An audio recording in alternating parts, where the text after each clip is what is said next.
Takulandirani ku AMTV Malawi kuchimake kwa nkhani zenizeni. Ngati nkhani imeneyo kuno kulibe, dziwani kuti nkhani imeneyo ndi yabodza. Deputy Speaker, Madam,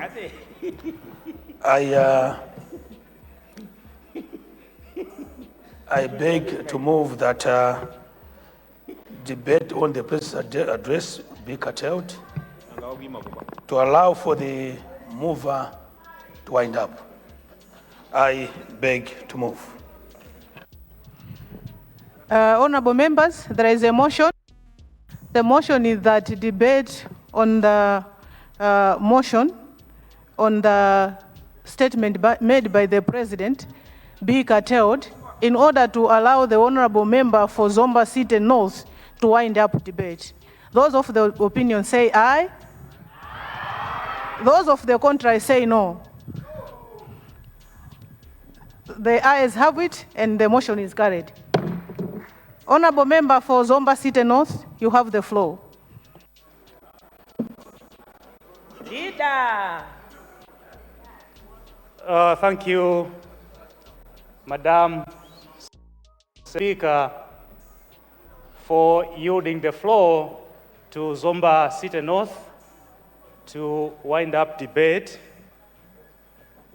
Allow me, since this is the first time to speak while you're sitting on that throne, to extend my hearty congratulations to you for assuming that office. Further, Madam Second Deputy Speaker, allow me also to thank the chiefs from my constituency that have traveled all the way from Zomba to come here to witness their son speaking on the floor.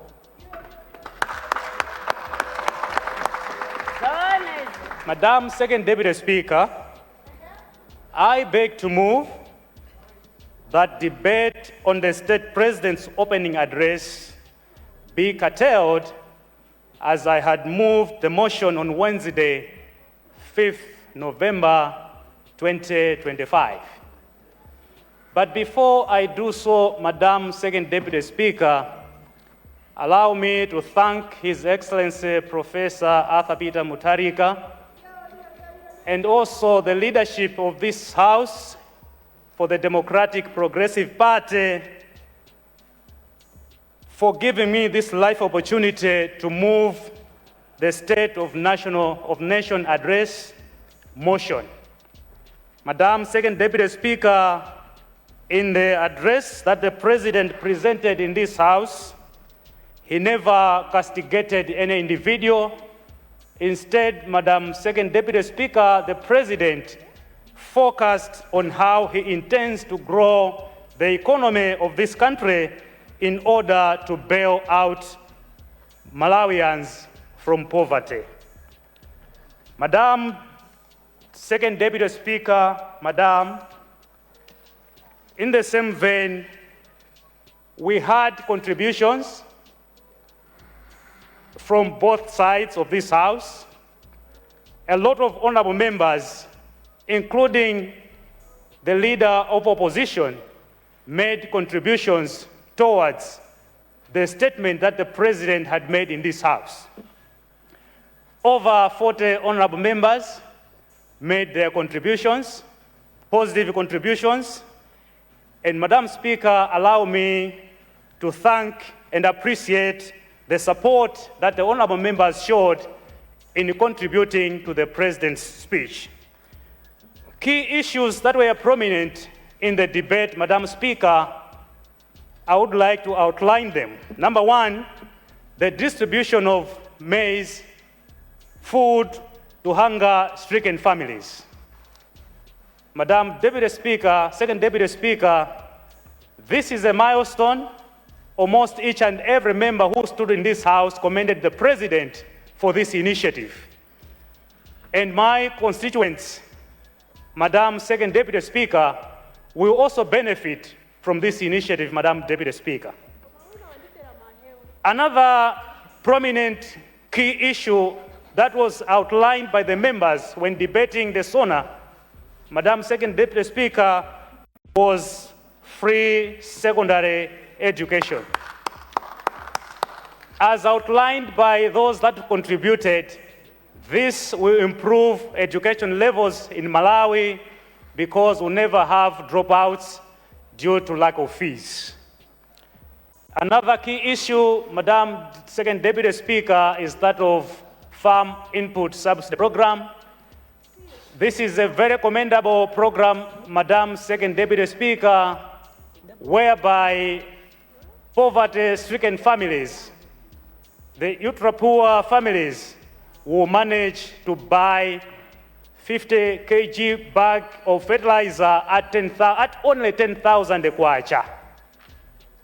And for sure, in my constituency, Madam Second Deputy Speaker, we have beneficiaries that are going to benefit from this program.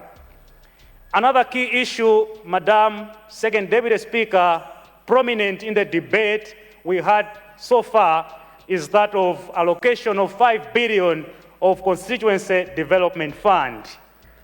For sure, come next financial year, we are assured of this 5 billion kwacha in each and every constituency across Malawi.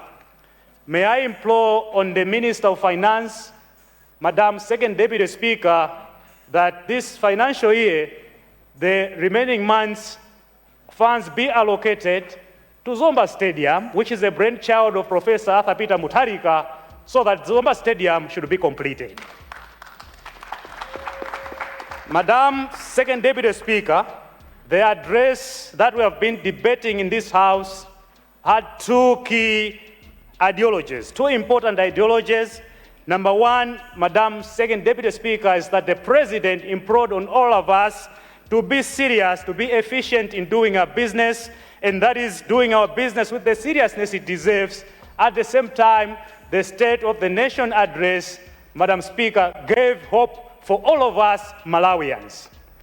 It gave hope for all of us Malawians in the sense that, as you remember, on 25th October this year, the President declared 11 districts to be a state of disaster. But meanwhile, just after some days, he came again, the President, to pronounce that almost each and every district in Malawi has been hit by hunger. This is very commendable, and this shows that we have a compassionate leader in Professor Arthur Peter Mutharika, who has the welfare of Malawians at heart.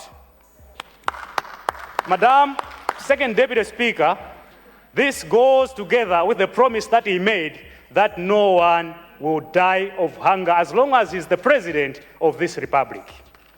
And we strongly believe in this leadership, Madam Deputy Speaker, Second Deputy Speaker, because we have the President who has come with that servanthood.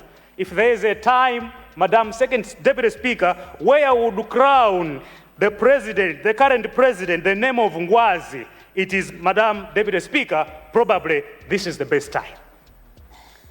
Madam Second Deputy Speaker, as I conclude, whether that side likes it or not, I want to put it this way, that this nation, Madam Second Deputy Speaker, is heading towards prosperity.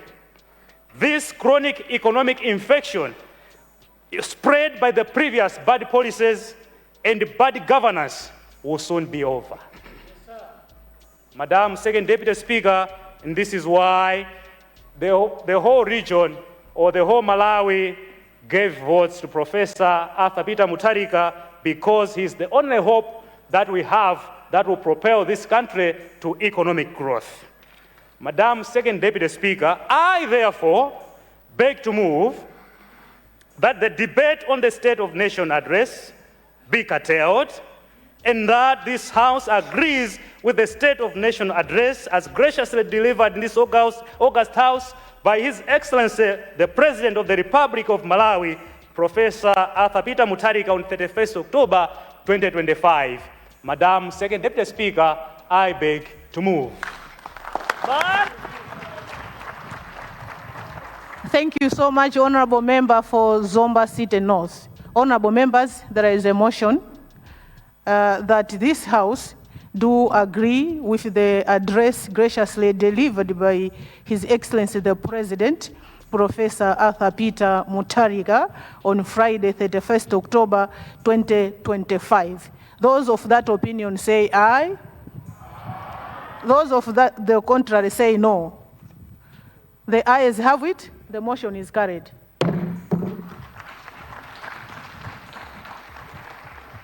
Leader of the House. Madam Second Deputy Speaker, Madam, in the course, well, before I move to the next item, I wanted to, on behalf of government, to thank all members of this August House for agreeing with the address delivered in this August House by His Excellency Professor Arthur Peter Mutharika, President of this great republic. Thank you very, very much, colleagues, for an awesome debate. That said, Madam Second Deputy Speaker, in the course of debate this morning, there arose an issue of national importance raised by the member of Blantyre City Sochi Zingwangwa, owing to an incident that happened in Blantyre. And I thought this would be the right time, as we move towards adjournment, to allow for the honorable member to formally raise the question so that the Minister of Homeland Security can address the issue. I submit, Madam Second Deputy Speaker, Madam.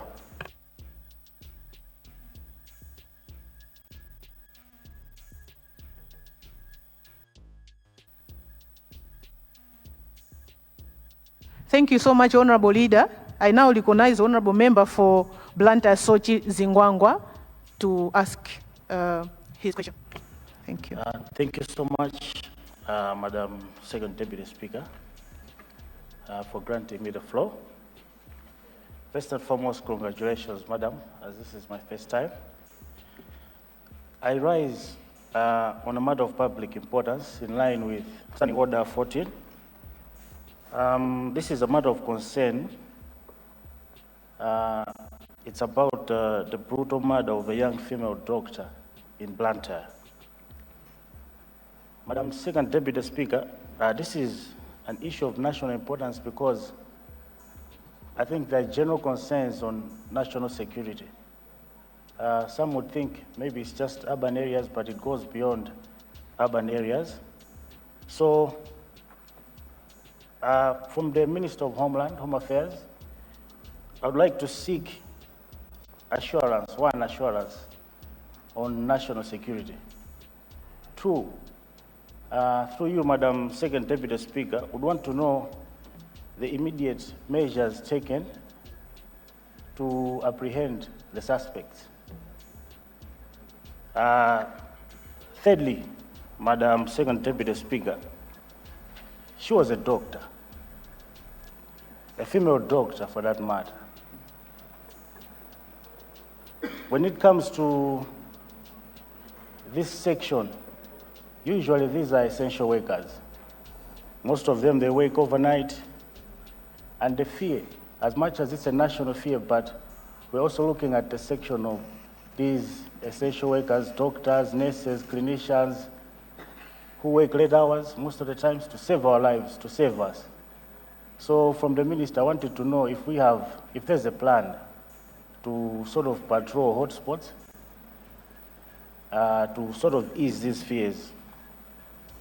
As I stand, I know for a fact the state president, Professor Arthur Peter Mutharika, does not want any of his sons and daughters to die by the hand of man. This is why we have the capable minister and the deputy who are competent enough in this field, but also their background gives us assurance. So, lastly, my condolences to the family of the late doctor. Thank you, Madam Second Deputy Speaker. Thank you so much. I will give the floor to the Honorable Minister responsible for Homeland Security to respond or to inform the House. Honorable Minister, you have the floor.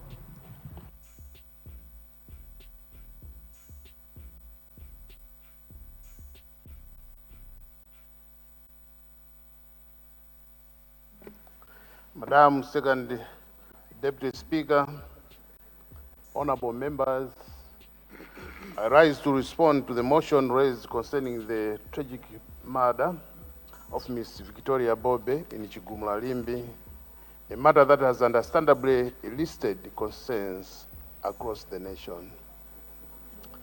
First and foremost, I wish to express my deepest condolences to the family of the deceased. This heinous act of violence underscores the urgent need for coordinated efforts in combating crime and enhancing security across the communities.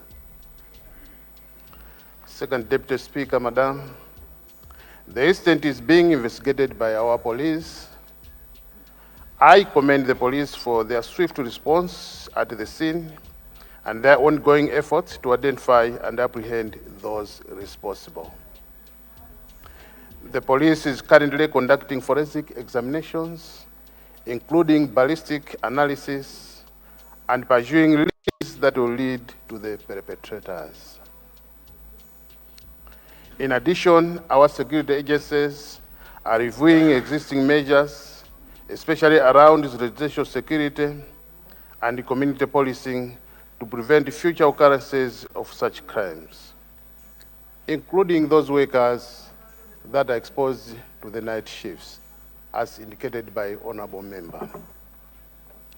We are also exploring ways to improve surveillance, community alerts, and cooperation between the public and security forces. Madam Second Deputy Speaker, this government, the DPP government, the Professor Arthur Peter Mutharika's government, remains committed to upholding the rule of law and ensuring that justice is served. We will continue to monitor the situation closely and provide regular updates to Parliament and the public. I call upon all stakeholders, including local communities, to collaborate with the law enforcement as we work collectively to restore safety and peace of the mind. May I finally call all those that may have information that will lead to the arrest of these perpetrators to come forward and provide that information to the Malawi Police Service. I respectfully submit. Thank you. Thank you so much, Honorable Minister responsible for Homeland Security. Honorable Leader, this question, understanding Order 14, allows debate. Can we give at least 2 members to debate?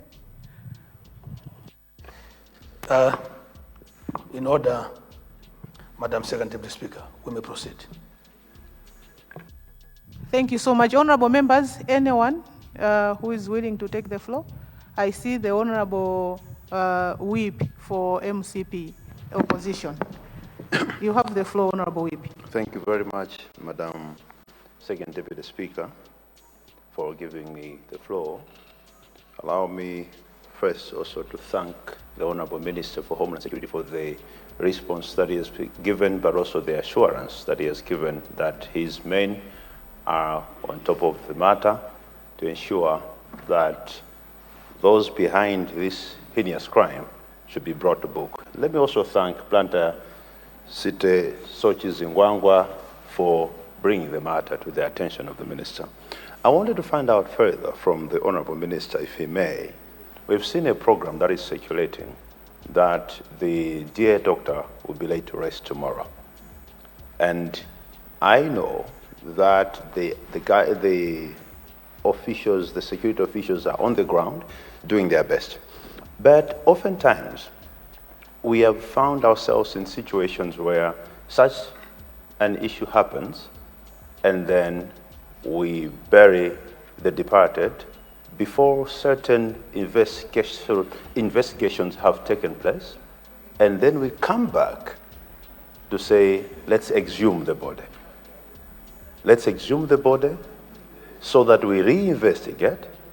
But where we are now, where the body is not buried, have we done enough already to avoid instances where we'll come back to say, let us go and exhume the body so that we do another autopsy? Have autopsies taken place? Have the ballistic guys been on the site and conducted their tests? Or we'll be coming back to say, no, it appears like it's such caliber kind of a weapon, so we want to see if there is consistency with the bullet hole and all that. Have we crossed those layers before we allow burial to take place tomorrow?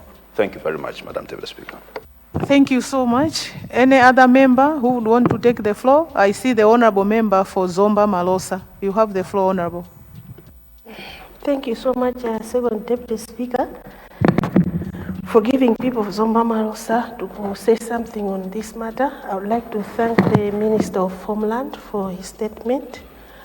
It's very sad that we have lost a lady that was contributing a lot to this country. I've known this lady as Dr. Nessa. She was a gynecologist and she has helped a lot of women in Malawi.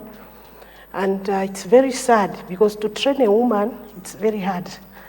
And for a woman to have a degree, the MBBS, and to reach where she was, like a senior lecturer, it was something that, as a country, we have really lost. All I would say is to say sorry to the family and pray that her soul rest in peace. Thank you. Thank you so much. Honorable member for Mwanza Central, you have the floor. Thank you very much, Second Deputy Speaker. Indeed, this is a very sad incident. I received a message in the afternoon. It's an audio. Apparently, the late sounded SOS when these thugs entered the compound. Now, I just want to probably bring it to the attention of the minister. We used to have 997, but it looks like it died over years. When people are in such a situation, it becomes very difficult to call for a rapid response. Probably it's high time that our able minister would consider bringing this 997 service back so that when people are in distress, they can have an option. Thank you very much, Second Deputy Speaker. Thank you so much, Honorable. I see the Honorable member for Blantyre Southeast. You have the floor, Honorable. Thank you very much for giving me the floor.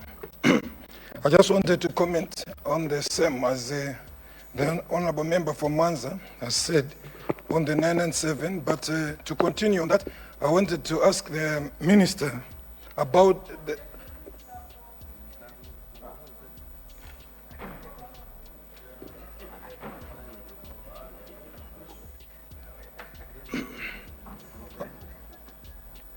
Thank you, Honorable. Yeah, continue, Honorable.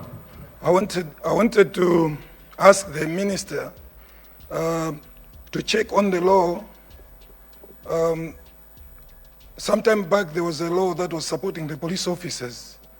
The law that was, I think it was about Logan Vagabond, where the police officers, I think they were covered as they were going in different places to search for people who were just loitering around at night.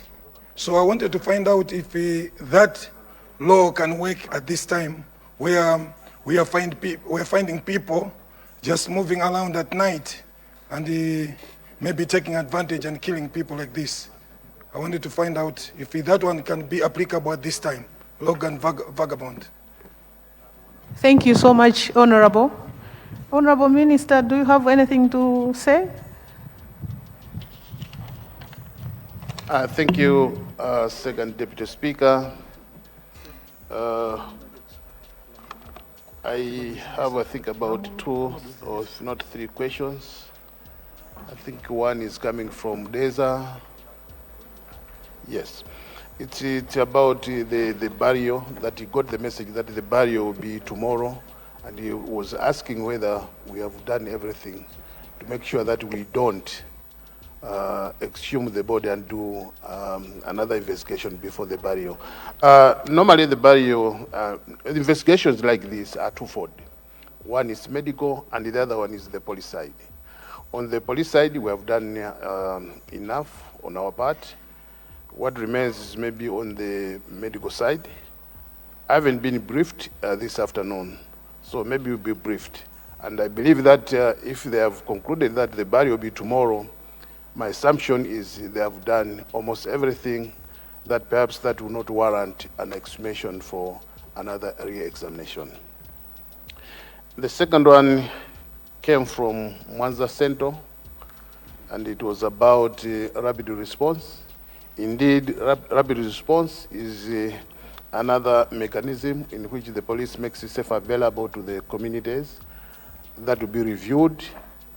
If you go by the statement which I actually I brought in the House, there's a mention of several initiatives that we put in place as a police to make sure that the communities are safe. And lastly, I think the one from Brande Southeast is talking about the rogue and vagabond.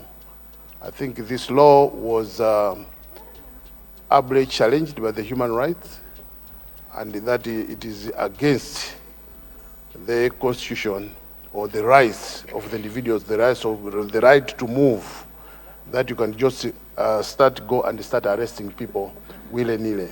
So this was taken out, and we can no longer use it as a method of apprehending the suspects. Thank you, Madam Second Deputy Speaker. Thank you so much, Honorable Minister. Leader of the House. Okay. I now recognize the Honorable Member for Zomba City South. Thank you so much. You have the floor, Honorable. Thank you, Honorable Second Deputy Speaker. I stand also to join the chorus in expressing our sadness and sorrow at the passing of the distinguished obstetrician and gynecologist at Queen's. Myself, as a member of the medical fraternity, I also speak on behalf of my colleagues from the same fraternity and the entire medical fraternity in Malawi in condoling the bereaved family. The health sector has lost one of the most prominent doctors, a doctor who was young but full of promise. Second Deputy Speaker, the departed was only 33 years old, and the medical fraternity had a lot of hope in her contribution to the nation. She's a lady who was not just a doctor, but also a lecturer, assisting in developing the human capital in the health sector, and therefore we have lost big time. We stand with the family as a mourning the loss of Honorable Dr. Victoria Bobe, and all of us are with the family in prayers, and we join the government as also investigating to make sure that one of our own is also accorded justice. Nobody needs to die in such a manner, regardless of profession. So we mourn with you, Second Deputy Speaker, and the entire nation. Thank you very much. Thank you so much. The Honorable Member for Lilongwe Lumbadzi. Lilongwe Lumbadzi, you have the floor. Thank you so much, Madam Deputy Speaker.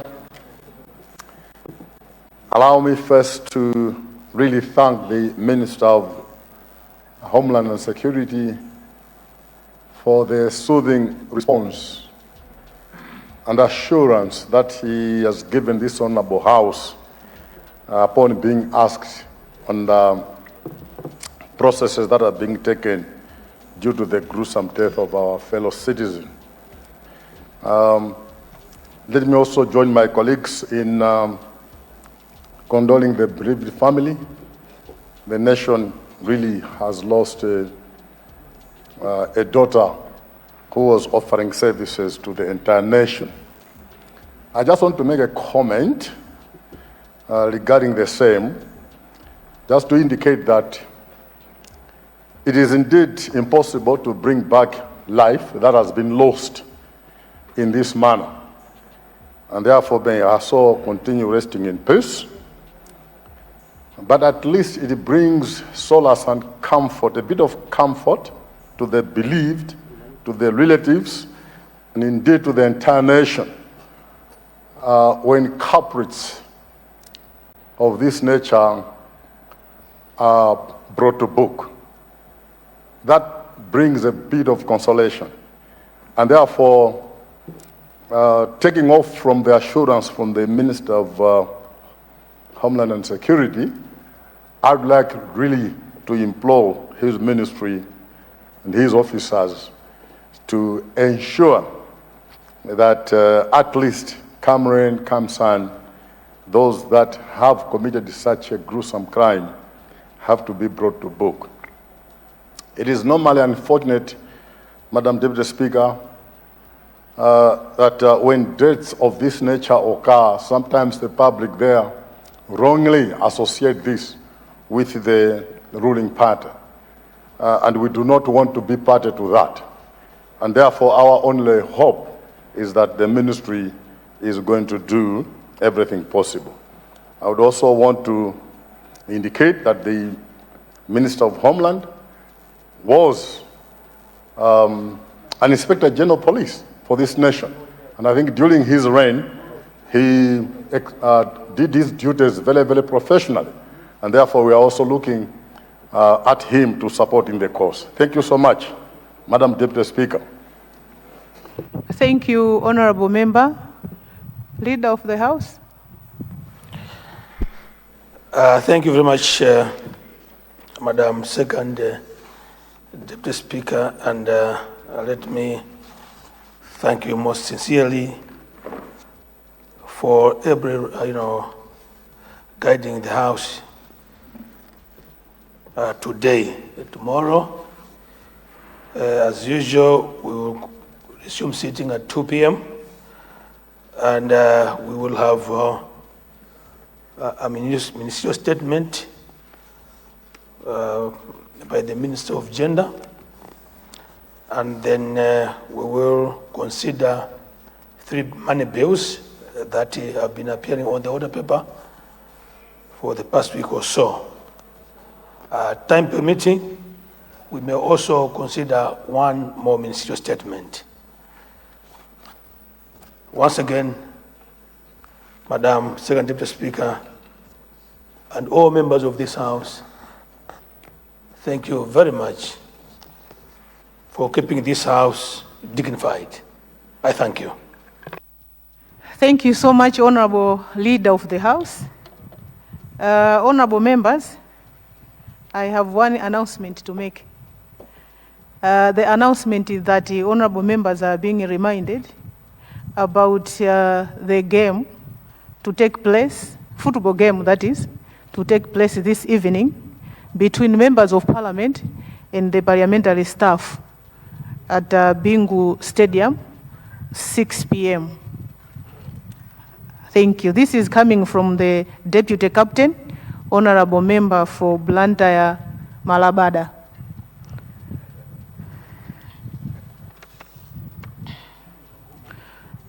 Honorable members, I now adjourn the House to tomorrow. Honorable Leader. Madam Second Deputy Speaker, I beg to move that we have an early adjournment and we meet again tomorrow. I beg to move. Thank you so much. Honorable members, there is a motion. The motion is that the House should adjourn early to allow members to prepare for the bills tomorrow. Those of that opinion say aye. Those of the contrary say no. The ayes have it, and the motion is carried.